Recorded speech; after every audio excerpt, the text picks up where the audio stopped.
Hello, I'm Marjorie Turner Hollman.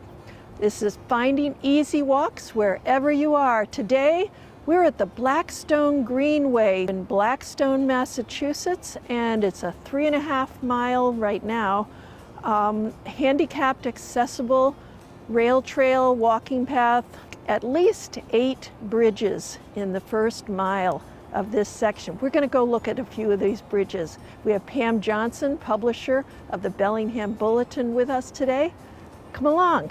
Oh, come see this. Isn't this beautiful? Come see the bridge. So this is the Blackstone right here, flowing right underneath us. There's a dam right past the bridge. That's the road that gets you over to the parking area. And there's a dam, that's what's causing those rapids right below there. It's beautiful. Yeah, it's that sound. Yeah. It's that sound of rushing water. Probably fun kayaking. Oh, gee. Maybe for some people. And we got a railroad bridge right over here on the other side. That's the railroad that follows along. And yeah, we're going to be watching our step today because there was some ice that we had from last weekend. And it's kind of, that's why I waited till today to give the sun a chance to melt some of this. But clearly there's snow and ice still here. So we'll be watching our step. I've got my lug sole boots and my walking sticks, and I'm watching my step. So come on, let's go.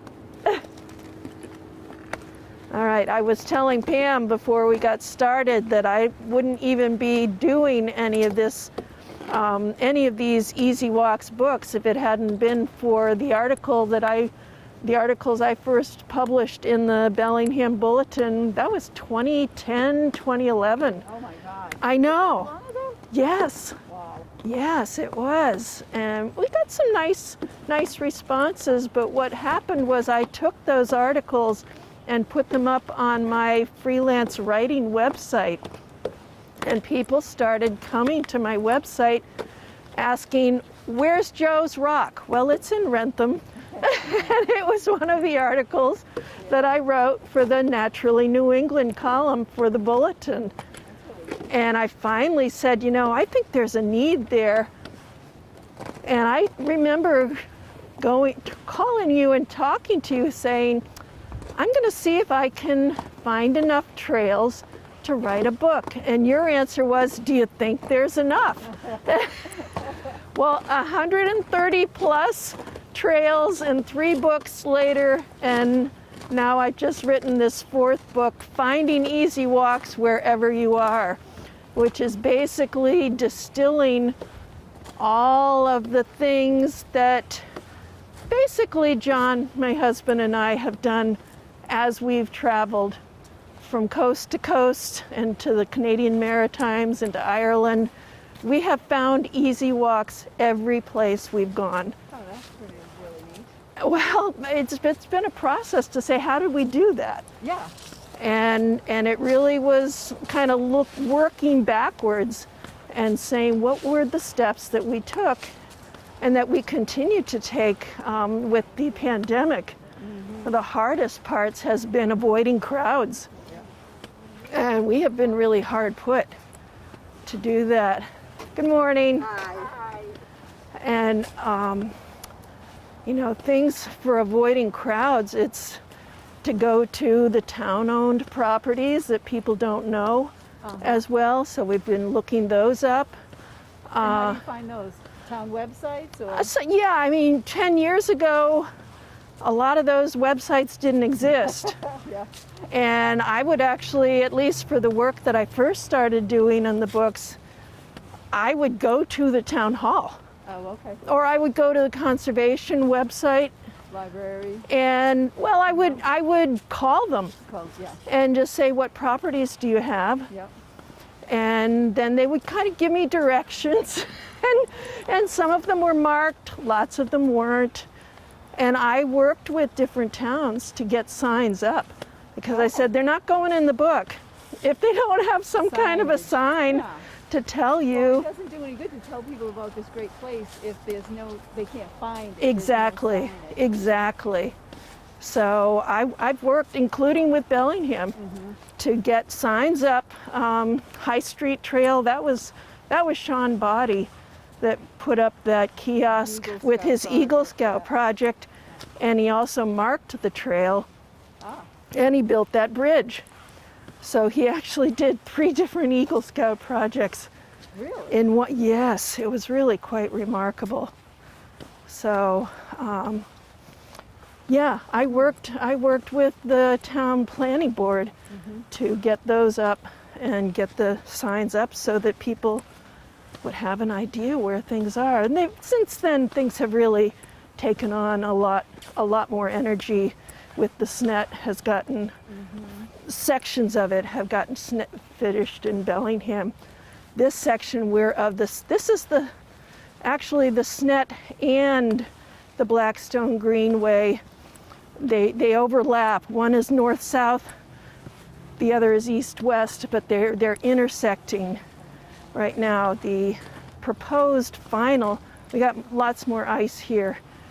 The proposed final path north-south will be Worcester to Pawtucket, Oh, okay. and the east-west is Franklin to Douglas. Yeah, careful, A lot of careful. noise. Yeah, yikes. Yeah, please be careful there. So the sun really hasn't had a chance to get to these bridges very well. And this just gets us over a road, but it means that for people using the trail here, there's not a lot of traffic that you're having to worry about, going back and forth. You can just keep pedaling. We love to bring our bike over here and pedal, especially when there's not a pandemic and not worrying about trying to avoid crowds. Yeah. This is a very popular place. So, all right. There, this is a little clearer. Yeah, please don't break your neck. Well, I'm That trying to was, walk where the ice is harder so that we don't just hear all this crunching. oh, Tyler's a master with editing. I have full confidence he'll be fine. All right. I actually like soft dirt paths better than pavement, but this is great for biking. Yeah. So do you have bikes? Not at the moment, no. Yeah. Mine got damaged. Michael has one, but Okay. mine No. got damaged and it needs work, and I don't think it's happening anytime soon. Well- When you look at the list of things to be done, the bike is late. Oh gosh. Down at the bottom. Yeah. All right. I'll have to take some pictures on our way back. So I like to write blog posts about this and then put in the link to the latest episode when I do it. So yeah. But thank you for joining us. Oh, no problem. Beautiful day for a walk. Oh, it is. I try to get out every day. You do. Yes. Okay. Yeah. I have to walk every day. But you probably walk farther than I can. I know. I do a couple of miles a day. Yeah, know. I can walk about 2 plus maximum. Yep. Yeah, I don't go between 2 and 3 miles a day. I just don't Yeah. have time to do more either. But Yeah. I find that it's a necessity right now to get out and get fresh air. And it's so depressing if you just sit at home. Oh and- gosh, and yeah. don't, you've got to get exercise. The what is it? The quarantine 15. Have you heard of that? Oh, is that gaining weight? Gaining weight. Yes. Oh. Right, Marjorie. Oh, but you know what? It makes it so I'm not just talking to myself or talking to the camera. Yeah. Yeah. Oh no, this is just a walk and a talk. This is what I do. I also really have a commitment to not walk alone. So, and that's with my own health stuff. I walk in our neighborhood, but that's that's right nearby. So, another bridge. This really shows well about bridges freezing before the road. You look at this, the difference between the path and these bridges are holding on to the ice. Now, are we still in Blackstone? This is all Blackstone until you get out to the Triad Bridge. And then what's that, Millville? Or? Yes. Yep. You know what? I'm going behind you because That's, oh, yep. it's very slick. It's very slick right here. Yep. Yeah, please be careful. I wasn't quite sure of the wisdom of putting the playground directly next to the trail. Mostly, I think it's worked okay. I mean, there's nobody there this morning. It's kind of snowy. Right. But if you're on a bike, it's a little unnerving to have small children Kids running in front running. of you. Yes, yes. Yeah, they did an amazing job here, the DCR. It's really nice. Yeah. So, Blackstone River Greenway. yep. No, we were cheering this on the whole way. It's really, I feel like it's a crown jewel of the area, and people are getting to know it more. At first, there wasn't much awareness of it, but Sure. yeah. Now, this is going to connect with Bellingham at some point? Yes, yes. I don't really understand how it all will, because it has to get across 122 in Blackstone, and yes, there are other portions that are pretty walkable west of, west of 126 in Bellingham, where they built the tunnel for the road to go over the trail. Yes. On 126 by Elm Street. Yes. West of there isn't great, but it's walkable. Okay, now we get to go through a tunnel and we get to have our echoes. All right, and we'll watch for ice. And doo-doo-doo-doo. Yep. The train line they cut through here is really quite amazing when you look at these rock cuts. But from what I understand, the rock cuts were not only helpful in keeping the train line level, it also provided material for the builders. It gave them stone to fill in the lower parts, because up farther you'll find the trail goes way, way up above. Oh, really? Oh, yeah. Yeah. So they put the rocks for erosion? So they put rocks on each side? Is that? It's fill to build up Oh, okay. the train line to keep it all basically level. Trains don't go uphill very well at all. No. They slide back down. Oh, here comes the next. This is a real pretty bridge, and gets you a view of the river. This is such a pretty spot It is. in the fall, with the water and the foliage, these trees hanging over the sides. Beautiful day for it. Oh my goodness, yeah. That's 122 right there, and then the train goes along there. Sometimes I've seen a few trains go by here. Oh, really? Oh yeah, So there's still an active train line? yes, there is. Oh, I didn't know that. I know, yeah. Yeah, these are mahogany. These bridges are not going anywhere. It's really was quite an investment in permanence here.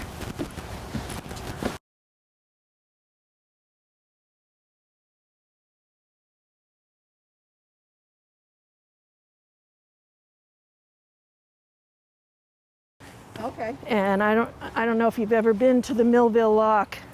Well, was it on the, remember when they used to do those Blackstone River Explorer tours?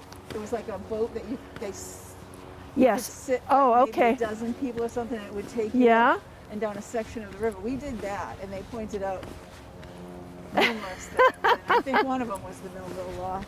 From the Blackstone Gorge, you can put a boat in. I'm not sure if the Explorer would have gone up into that section or not. I mean, as far as a path, right here isn't really exciting, but it's the bridges that make it so it's such a cool place. You've got the water here that you can see that we're kind of walking alongside it over here. Okay, now I was telling you about they're building up the rail line, and you look on either side of us and look at the difference in elevation. Right, right. All of this had to get built up. And over there, because there's another train line. Exactly, Train line over there, so exactly. All that got built up with fill. the rock from Exactly. that's Same over here, that there's a big drop in elevation down to the woodland there. Right. That all of this was raised up. This is all filled land that they built to make the trains go straight. It's what makes them actually such perfect rail trail material, is that it's really quite level and easy walking.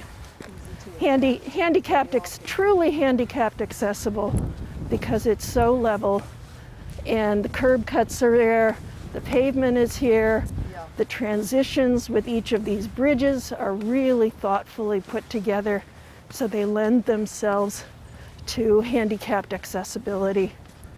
Okay, we've got an old telegraph pole on the left there.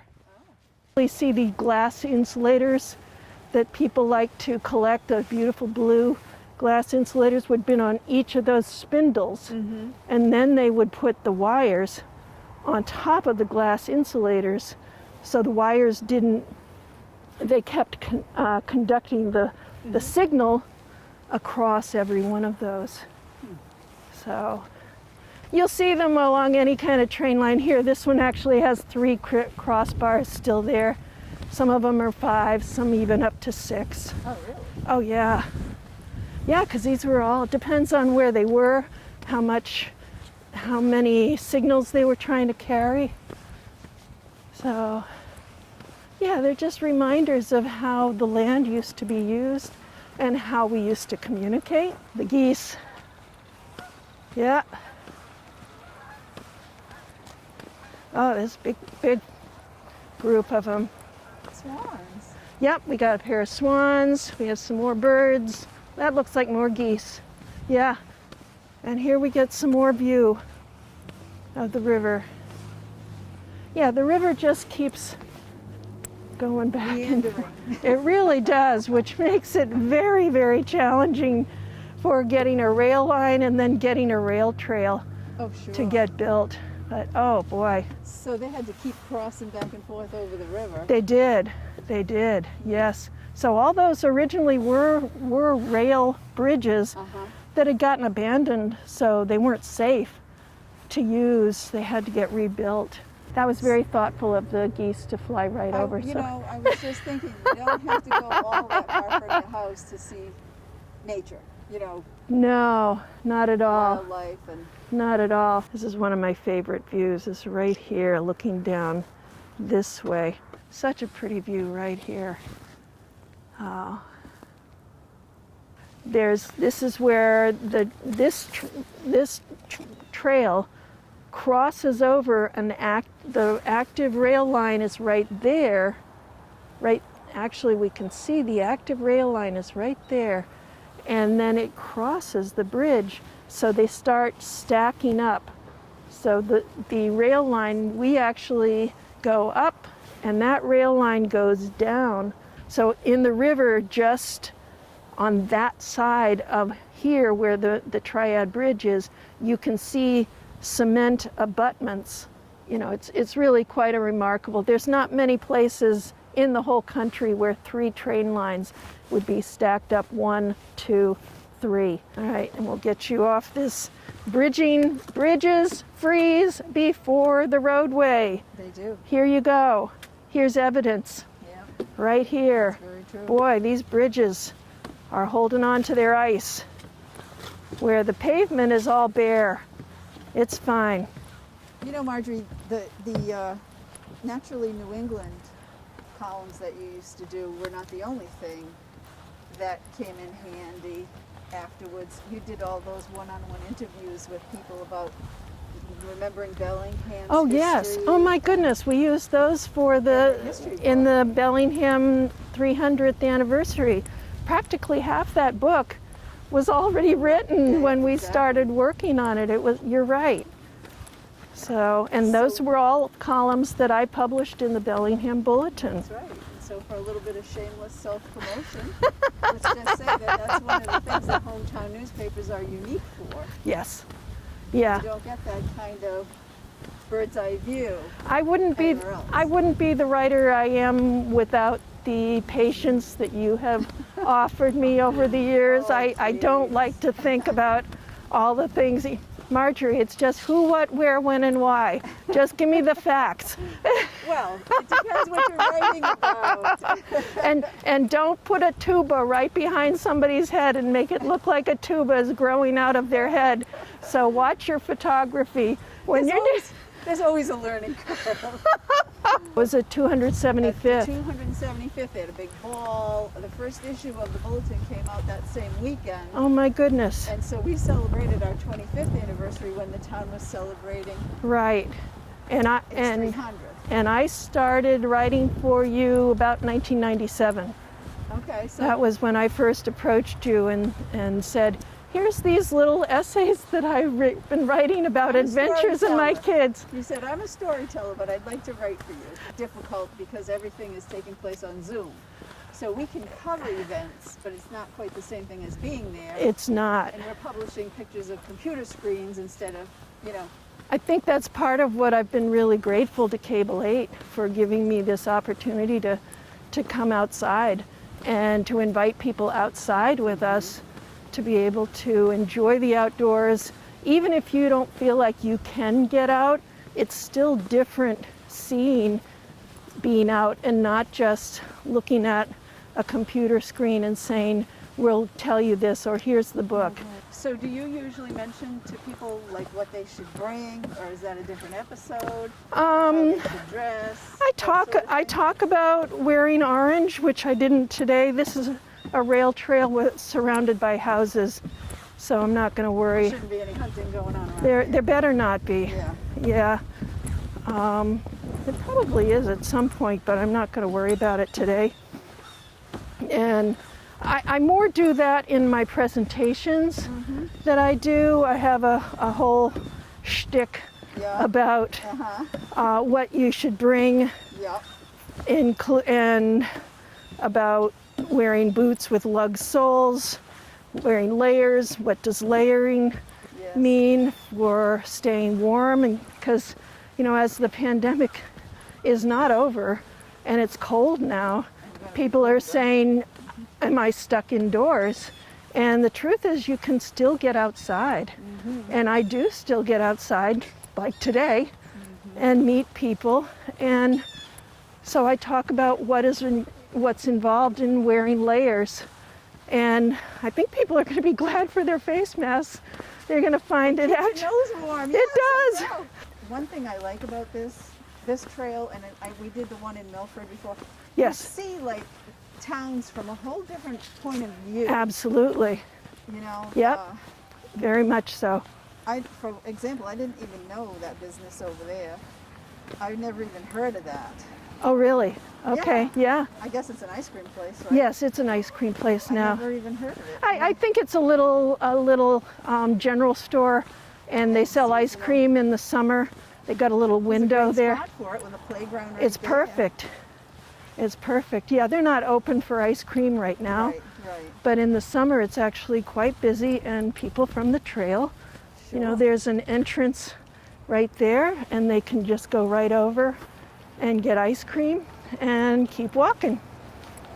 All right, now I'm looking at this sign here. On one side, it says the SNET. This is 7 miles from Franklin. Right here. Oh, okay, that's the 7 mile marker. And this one is the Blackstone River Greenway, so we're only an 1/8 of a mile from the parking area. That's going to change as they keep extending back east. Oh, okay. But it tells you, it's a real signature saying that there are actually 2 trails in one all through here. But that's what's going on. People don't realize they're Okay. both actually two trail systems, Oh, the okay. SNET and the Blackstone River Greenway. They're crossing. And for us, lucky us, So do they run together? They run together for a little while, and for then 3.5 they go on miles. their separate ways. Yeah, and the plan is at 146A, then the Blackstone River Greenway is going to head north toward Worcester, and the SNET continues, has to get over 146A somehow, and I don't know how they're ever going to do that, Oh, okay. but it's got to figure out a way. TBD. Exactly, exactly. To get all the way out to Douglas. In Douglas, it actually becomes the airline trail that goes on down into Connecticut. Oh, okay. So, you know, the whole effort is more connectivity. And especially not, well, some people run miles Sure. and miles and miles. Sure. But for bikers, they'll go 50 miles if they could. Oh, yeah. Yeah. So, you know, the connectivity of the trails is actually really a wonderful thing.